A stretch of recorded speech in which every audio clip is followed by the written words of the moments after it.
वफाकी वज़ीर दफ़ा ख्वाजा आसिफ ने वाज़ेह किया है कि पाकिस्तान को अक़वाम मुत्तहिदा समेत किसी के अहकामात की ज़रूरत नहीं है। पाकिस्तान और अफ़गानिस्तान समेत इस पूरे ख़ित्ते की ज़रूरत है कि अमन कायम हो। हम चाहते हैं कि तजारत और खुशहाली हो।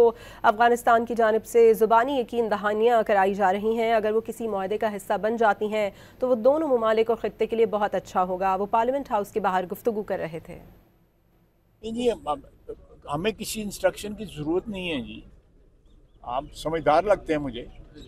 ये हमारी ज़रूरत है, अफ़गानिस्तान की भी ज़रूरत है, हमारी भी ज़रूरत है और इस रीजन की, इस खत्ते की भी ज़रूरत है कि अमन कायम हो, ताकि कोई यहाँ पे तजारत हो, कोई कनेक्टिविटी हो, ये सारी चीज़ें, ये इस खत्ते की खुशहाली के लिए एक बड़ी लाजम चीज़ है। उसके लिए हम कोशिश कर रहे हैं। अगर चीज़ें जो हैं, जो भी वो गारंटीज़ दे रहे हैं, ज़बानी गारंटीज़ जो दे रहे हैं, अगर वो इन राइटिंग और एक मुआहदे का हिस्सा बन जाती है तो बिस्मिल्लाह, तो बिस्मिल्लाह, तो बिस्मिल्लाह, तो बिस्मिल्लाह, तो बिस्मिल्लाह, तो बिस्मिल्लाह।